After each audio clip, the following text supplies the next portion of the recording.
How to make all YouTube videos to automatically play in full screen without those black bars. Let's get started.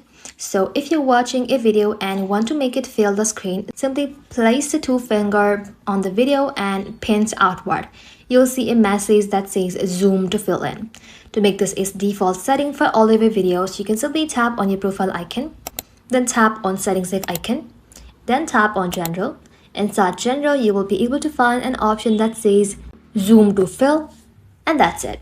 Turn that button on, and just like that, from now on your YouTube videos will open zoomed in, giving you more immersive viewing experience. Thank you all for watching. If this video was helpful, consider subscribing to our channel and liking this video.